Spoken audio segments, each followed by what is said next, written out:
Baik. Bismillahirrahmanirrahim. Assalamualaikum warahmatullahi wabarakatuh. Teman-teman semuanya, selamat pagi, selamat beraktivitas. Pada kali ini kita akan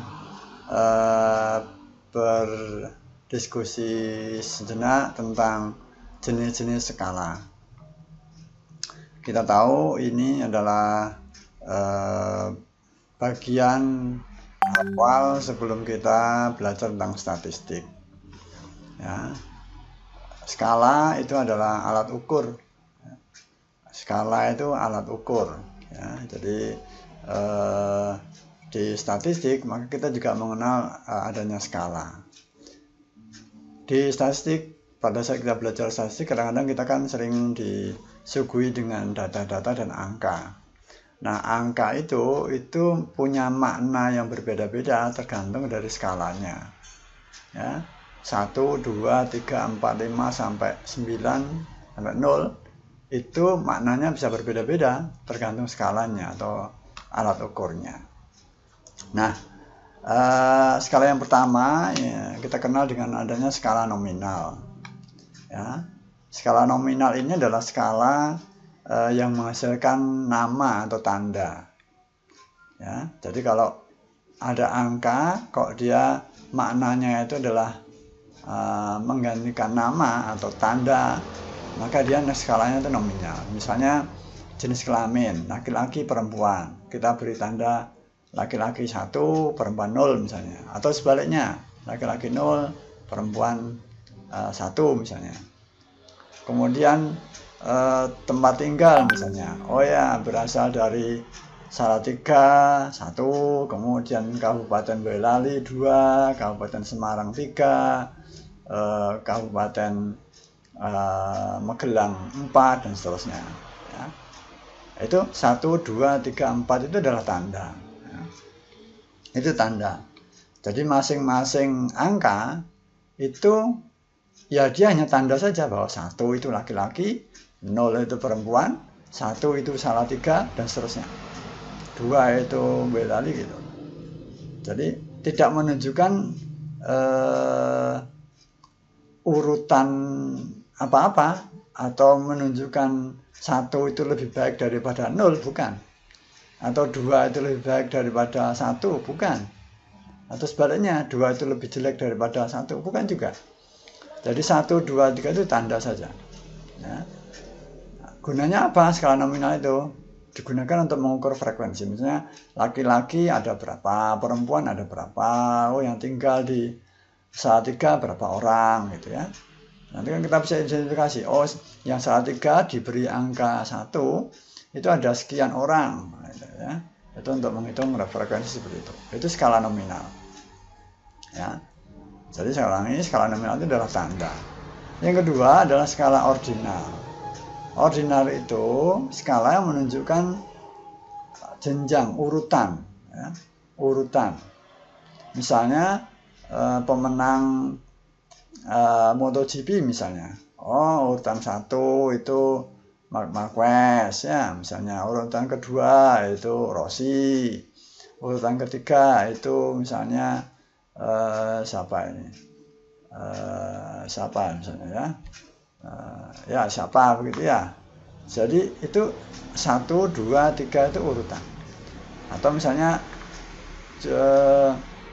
seberapa senang minum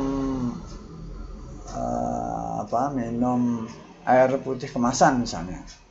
Seberapa senang dari beberapa merek itu orang itu menyukai air minum kemasan misalnya. Oh, misalnya Aqua itu paling diminati, 1 itu menunjukkan paling diminati, 2 itu minat, yang ketiga itu kurang diminati misalnya. Ya boleh misalnya. Nanti orang akan memilih misalnya, oh yang ada tiga produk misalnya, ada Aqua, ada Ades, ada Java misalnya. Nah, gitu. Oh nanti orang akan memilih, oh yang Aqua misalnya yang 1 dipilih 1 itu berapa orang, yang milih 2 itu berapa orang ya gitu. Jadi gitu. Jadi skala ordinal itu angkanya menunjukkan urutan. Ya, urutan 1, 2, 3 itu. Ya. Nah, kemudian misalnya saja contoh skala ordinal itu adalah skala Likert. Ya, yang kita sering menggunakan skala Likert. Misalnya ini, apakah saudara suka mata pelajaran olahraga? Itu kita beri sangat tidak suka itu min 2, tidak suka itu min 1, netral, suka, sama sangat suka itu ya. Dari min 2, min 1, 0, 1, 2. Nanti responnya kita minta untuk memilih. Nah, angka min 2, min 1, 0 itu kan menunjukkan urutan kita suka tidak sukanya itu. Ya. Jadi orang kalau milih 1 misalnya, wah dia suka. Itu kemudian dibanding dengan orang yang milih 2, itu urutannya suka, yang milih 2 itu sangat suka gitu ya. Jadi urutan-urutan gitu. Ya.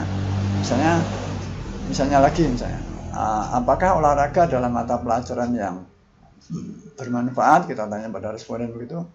Misalnya, ada yang mengatakan kita beri pilihan-pilihan sangat tidak bermanfaat itu min 2, tidak bermanfaat min 1, netral 0, bermanfaat 1, sangat bermanfaat 2 begitu. Nanti responden kita minta untuk memilih ya. Responden nanti misalnya menjawab angka 1 misalnya. Ya, mungkin nanti responden yang lain mengatakan dia akan menjawab angka 2 gitu.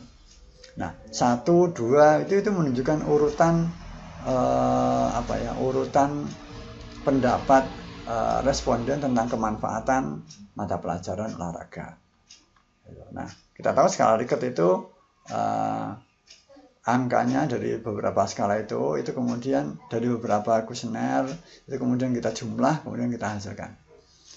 Kita angka penjumlahan itu adalah yang kita pakai, itu skala Likert kan gitu. Nah, skala Likert itu uji statistiknya digunakan untuk kita kelola untuk menghasilkan data median, modus, distribusi frekuensi. Ingat ya, skala ordinal itu sebenarnya bisa digunakan untuk median, modus, dan distribusi frekuensi. Ada berapa yang sangat suka, berapa persen yang suka, berapa persen yang tidak suka gitu. Ya. Yang paling sering muncul berapa, yang paling banyak berapa gitu. Rata-rata berapa gitu. Nah, itu skala ordinal. Nah, kemudian yang ketiga, skala interval. Data yang memiliki rentang nilai yang memiliki makna. Walaupun nilai absolutnya kurang bermakna. Contoh begini. Nah, data ini bisa kita gunakan untuk, data ordinal ini tidak bisa digunakan untuk rata-rata, saya koreksi tadi. Yang bisa kita gunakan untuk diolah menjadi data untuk rata-rata adalah skala interval. Ya, skala interval, ini bisa digunakan untuk rata-rata, deviasi standar, uji statistik parameter, korelasi, regresi, gitu. Itu skala interval. Ya, misalnya ini, skala interval itu saya ulangi ya, skala interval itu data yang memiliki rentang nilai yang maknanya sama. Yang memiliki makna. Jadi rentang atau jaraknya itu memiliki makna. Jadi jarak itu memiliki makna, itu kata kuncinya dari interval itu. Nah, misalnya ini, pendapat siswa terhadap mata pelajaran olahraga. Apakah Anda suka mata pelajaran olahraga? Gitu ya. Kita buat itu dari sangat tidak suka itu 1 sampai sangat suka itu 5. Nanti kita responden, kita minta untuk melingkari atau mencentang angka ini. Nah, angka ini kan rentangnya, rentang yang ingin kita tekankan di sini. Ya, rentang dari yang sangat tidak suka sampai dengan sangat suka. Jadi rentangnya ini 1, 2, 3, 4, 5 ini memiliki makna, ada maknanya. Oh ya, yang 5 itu sangat suka. Oh, 4 itu ya di bawahnya itu, 3 itu di bawahnya lagi. Oh, 1 itu sangat tidak suka. 2 itu ya di atasnya 1 yang sangat tidak suka gitu. Ini ya. Nah, Misalnya lagi olahraga adalah mata pelajaran yang bermanfaat. Kita buatin sangat tidak setuju, sangat setuju gitu.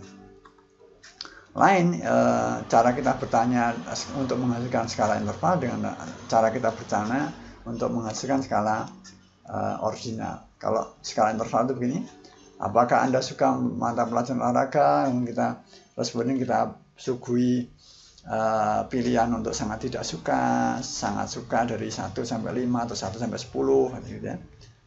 1 sampai 7 terserah sebenarnya.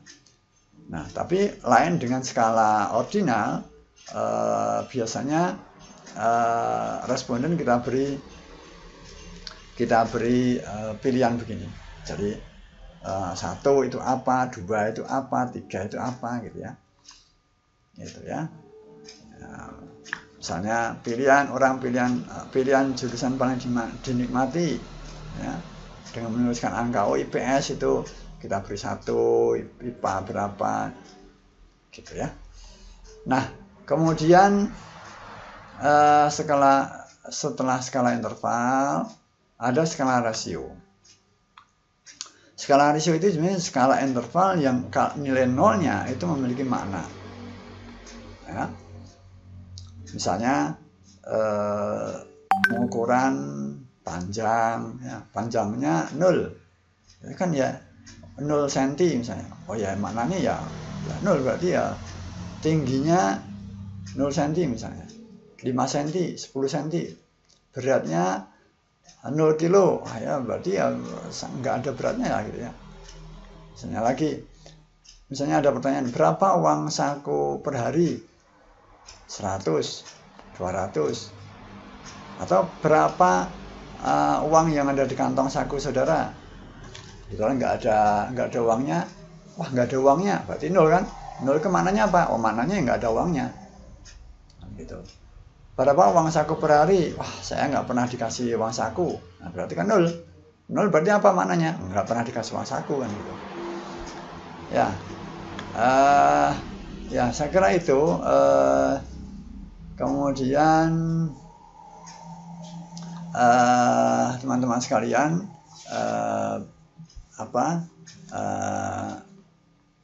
pengenalan tentang jenis-jenis skala pada saat ini. Kemudian selanjutnya kita bisa belajar lebih lanjut tentang topik yang lebih menarik tentu. Ya, terima kasih atas perhatiannya. Kurang lebih maaf. Assalamualaikum warahmatullahi wabarakatuh.